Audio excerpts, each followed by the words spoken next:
انہوں نے کہا میں وزیر بننا چاہتا ہوں. کیوں؟ انہوں نے کہا میں وزیر کو وزارت نہیں کرنا چاہتا, چند ماہ بعد چھوڑ دوں گا. کیا پھر نام کے ساتھ سابق وزیر؟ سابق وزیر کرنا چاہتا. یہ شوق تھا. ہاں. وہ کیوں؟ پورا ہوا. کیوں؟ کہنے لگے میرے مقابلے میں مخدوم سجاد حسین قریشی ہیں. اچھا. شاہ محمود قریشی ہیں. ان کے والد صاحب. ہاں جی, وہ بڑے مخدوم ہیں, مقتدر ہیں, اور وہ ان کا اقتدار جو ہے اس میں آنا جانا رہا ہے. میں سابق طالب علم رہنمائی رہ جاؤں گا, سابق وزیر لگنا چاہیے. ان کے مقابلے میں کھڑا نہیں ہو سکوں گا. اگر میں سابق وزیر ہو گیا نا جب, تو لوگ سمجھیں گے یہ بھی اقتدار میں آ سکتا ہے, ان کے مقابلے میں کھڑا ہو سکتا ہے. واہ, میں مقابلے کی طاقت بن جاؤں گا. کیا بات ہے. تو سجادہ نشین وہ بھی تھے, پیر تو وہ بھی تھے. مخدوم عبدالرشید حقانی صاحب, مخدوم رشید میں ان کی خانقاہ ہے, دربار ہے ان کا, اس کی اولاد میں سے ہیں. مخدوم عبدالرشید حقانی جو ہیں وہ, لیکن یہ گدی اس طرح سے نمایاں نہیں ہوئی. نہیں, تغلق, یہ چھوٹی گدی, تغلق محمد تغلق کے داماد تھے. اچھا.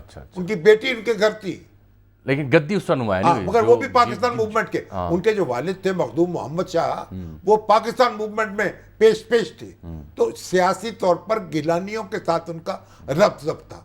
چلیے آپ دیکھیے, اب وہ آ گئے جناب, سابق وزیر ہو گئے, اور پھر وہاں سے الیکٹ ہوئے, لاہور سے بھی الیکٹ ہوئے, پنڈی سے بھی الیکٹ ہوئے. پھر مسلم لیگ نون کے جناب سینئر وائس صدر, پہلے پریزیڈنٹ بن گئے, جب نواز شریف جدے گئے تو پھر سینئر نائب صدر, پھر وہ تحریک انصاف کو پیارے ہو گئے, اور پھر اپنے آپ کو پیارے ہو گئے. حفیظ اللہ نیازی صاحب جو تھے جی, انہوں نے پتہ نہیں ان کی محبت جو تھی انہیں کھینچ کے لے گئی, ان کو کھینچ کے لے آئی وہاں سے, پہلے لے گئی اور پھر لے آئی. تو بارہ میری گزارش یہ ہے کہ جو شاہ محمود قریشی صاحب ہیں, اب ان کا مقابلہ ہے موسیٰ گیلانی سے. موسیٰ گیلانی جی, اور ان کی بیٹی کا. اب وہ بیٹے ہیں یوسف رضا گیلانی. بالکل. اب یوسف رضا گیلانی صاحب جو ہیں وہ بھی موروثی سیاست, بالکل, یہ بھی موروثی سیاست ہے. بالکل. اب بات یہ ہے, جو اعتراض تھا نا خان صاحب کا, اعتراض تو تھا مریم پر, شہباز شریف پر, حمزہ پر اور بلاول پر. اب وہ گھر کو آ گیا. اب تو پرویز خٹک صاحب نے اپنے بھائی بھتیجوں کو ٹکٹ دیے, اسد کیسر صاحب نے دیے, دوسروں نے, وہ ترکئی سب سارے خیبر پختونخوا میں دیکھ لینا. اب یہاں شاہ محمود قریشی صاحب کے خلاف وہ پی ٹی آئی کے جلوس لوگ نکلے ہیں وہاں پہ ملتان میں, 157 میں. مگر شاہ صاحب یہ کہتے ہیں کہ مہربانوں سے اچھا امیدوار وہاں نہیں ہے. وہ کہتے ہیں اگر ہوتا, میں آپ کو دکھاتا ہوں, دیکھیے پارٹی اصل بات کیا ہے, المیہ کیا ہے, کیا پارٹیاں تو ہیں نہیں نیچے, اگر فیصلے کریں وہ تنظیم اس حد تک بالکل ٹھیک ہونی چاہیے مضبوط, تاکہ وہ فیصلے کریں. اب دیکھیے اگر وہ فیصلے کریں, اگر دیکھیے اگر کوئی بھائی یا بھتیجا کسی کا یا بیٹی اچھی امیدوار ہے تو اس کو حق حاصل ہے, اس کو کھڑا کر دے پارٹی. اب دیکھیے یہ کوئی ایسی اصل میں تانے کی بات نہیں ہے, بن گئی ہے نا, خان صاحب نے خود بنایا ہوتا اس کو, تانا بن گیا, خود آ گئے ہیں. بالکل ٹھیک ہے, اپنے دام میں سیاد خود آیا ہوا ہے. آجا دلچسپ بات یہ بھی, جو پنجاب کی نئی کابینہ نا, اس میں 2-4 نام تو ایسے ہیں جو بڑے قابل تعریف ہیں, ان کو انڈکٹ کیا گیا, جیسے کہ شیخ اوپرا سے جو وزیر قانون اور پارلیمانی امور آئے ہیں, خرم شہزاد برگ جو 140 سے جیتے ہیں, پی پی 140 سے,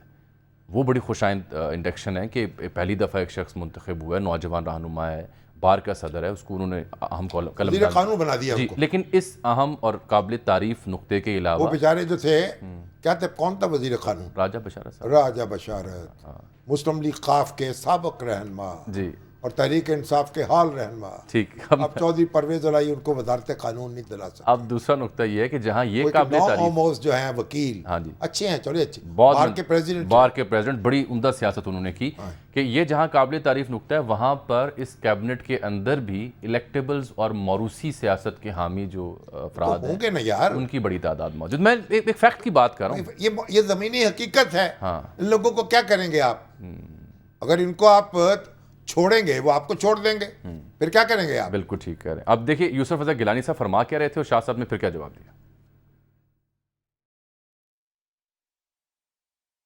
اس سیٹوں پہ انتخاب پاسبل ہے جو خود پہلے مستعفی ہو چکے ہیں, اور شاہ محمود صاحب خود مستعفی ہو چکے ہیں, اور اسمبلی میں وہ نہیں جاتے. تو اگر اپنی صاحبزادی کو وہ انتخاب میں اتار رہے ہیں تو کیا وہ اسمبلی کا حلف لیں گی؟ کیا وہ جا کر اسمبلی میں بیٹھیں گی؟ تو میں تو اس لیے کہہ رہا تھا کہ ان کو الیکشن میں حصہ لینے کا کوئی فائدہ نہیں ہے عوام کو، تو عوام اس کو ووٹ کرے گی جو ان کی نمائندگی اسمبلی میں جا کر کریں گے۔ معاشی حالت کو بہتر کرنے کے لیے آپ کو حکومت چاہیے۔ شاہ موسیٰ کو سن لیجئے۔ پارٹی کے مفاد میں اگر پارٹی کے پاس اس وقت گیلانی موسیٰ کا مقابلہ کرنے کے لیے کوئی بہتر کینڈیڈیٹ ہوتا تو یہ قدم میں کبھی نہ اٹھاتا۔ یہ کوئی ذوق اور شوق سے نہیں اٹھایا گیا، یہ صرف عمران خان کے بیانیہ کو زندہ کرنے کے لیے ہم نے ایک کٹھن اور مشکل فیصلہ کیا ہے۔ تو میں ان دوستوں سے رابطہ بھی کروں گا اور انہیں حالات سے آگاہ کروں گا۔ بہرحال یہ تو آپ نے دو قداور شخصیات کے سیاسی بیانات دیکھ لیے۔ ایک اور اہم پیش رفت یہ تھی سر، ایف آئی اے کا ذکر چونکہ ہو رہا تھا، نہیں مگر یہ دونوں اب اس عوام میں تو ایک جیسے ہیں نا، ایک جیسے ہیں۔ ان کا بیٹا ہے، ان کی بیٹی ہے، بسم اللہ، تو اللہ اللہ خیر صلی اللہ۔ بالکل ٹھیک۔ اچھا سر، یہ جو ہم آدمی ہیں تمہارے جیسے، جو تم کرو گے سو ہم کریں گے۔ ایف آئی اے کا ذکر ہو رہا تھا، ایف آئی اے کی ایک اور کمیٹی بھی تو بنی ہے نا جی، جو وہ جے آئی ٹی بنی ہے فورن فنڈنگ کی، فورن فنڈنگ کی تحقیقات کے لیے، جو اکاؤنٹ جگہ جگہ کھلے ہوئے تھے یہ ان کے لیڈرز کے، پی ٹی آئی کے، ان کا سراغ لگانا ہے، دیکھنا ہے ان میں کتنی رقوم آئی تھیں، کہاں گئی ہیں، اور پھر یہ بھی ہے کہتے ہیں بے شمار اکاؤنٹ ایسے کھلے جو بند کر دیے گئے، پیسے آئے اکاؤنٹ کھولے پھر بند کر دیے گئے، پی ٹی آئی مسترد کرتی ہے، ان کا بھی سراغ لگانا ہے۔ اب یہ سراغ لگانا ہے، جے آئی ٹی بنی ہے، اس میں آئی ایس آئی کا بندہ بھی شامل ہے۔ اگر یہ نہ ہوتا تو بہتر ہوتا، بہتر ہوتا۔ یہ خاص نواز شریف صاحب کے خلاف جو جے آئی ٹی بنی تھی اس میں بھی آئی ایس آئی کا آدمی شامل تھا۔ آئی ایس آئی کے لوگ جو ہے نا ان کو شامل نہیں کرنا چاہیے، افواج پاکستان کے لوگوں کو ان کمیٹیوں سے دور رہنا چاہیے۔ بھائی اگر ہم دور ہیں سیاست سے، پھر ان کمیٹیوں میں کیوں آتے ہیں؟ دھر لیے جاتے ہیں، دھر کیوں لیے جاتے ہیں؟ بلائے جاتے ہیں۔ خاص نہیں، اس پہ خان صاحب کو یہ آواز بلند کرنی چاہیے، چلے ان کے حریفوں کو بھی کہنا چاہیے۔ مجھے خان صاحب یہ سے سیولین معاملہ ہے۔ خان صاحب نے ایک اور بڑا دلچسپ آج فیصلہ کیا ہے، انہوں نے فیلڈنگ چینج کر دی۔ انہوں نے پہلے 13 اور 14 اگست کی درمیانی رات کو اسلام آباد میں ایک جلسہ کرنا تھا جشن آزادی کے سلسلے میں، تو ٹی ایل پی کی کال گئی ہے، ٹی ایل پی نے کہا ہم بھی فیض آباد میں کر رہے ہیں 13 کو۔ تو اب آج کا فیصلہ یہ ہے کہ انہوں نے کہا جی ہم لاہور میں اپنا شو کریں گے۔ اگر ٹی ایل پی کہے ہم لاہور میں کریں گے تو لاہور ٹی ایل میں پی خان صاحب کے پیچھے ہے، نہیں، میں تو نہیں یہ کہہ رہا، میں نے خبر دی ہے دونوں، پہلے یعنی پیچھے لگ گئی ان کے۔ میں خبر دے رہا ہوں سر کہ ایک جانب تحریک انصاف نے جلسے کال دی، پھر ٹی ایل پی نے کال دی، اور دونوں تحریک لبیک ہے نا، جی تحریک تو دونوں میں مشترک ہے نا، تحریک دونوں میں تو دونوں تحرک میں ہیں، تحرک میں ہے، ایک دوسرے کا پیچھے کر رہے ہیں۔ واللہ عالم۔ اب یہ ہے کہ خان صاحب اور ان کی پارٹی جو ہے وہ 13 اور 14 اگست کی درمیانی شب لاہور میں اگر کہیں ہاکی ہم گراؤنڈ جلسہ کریں گے پھر وہ ملتان چلے جائیں گے۔ نہیں، وہ یہ ہے کہ ہاکی گراؤنڈ کے ساتھ فٹ بال گراؤنڈ بھی ہے، ٹھیک ہے، تو وہاں وہاں تو وہ اسلام آباد میں کر رہے تھے، وہ دلی میں کر رہے تھے۔ دیکھتے ہیں، ایک بریک آ گیا ناظرین، یہاں پہ ملتے ہیں اس بریک کے بعد۔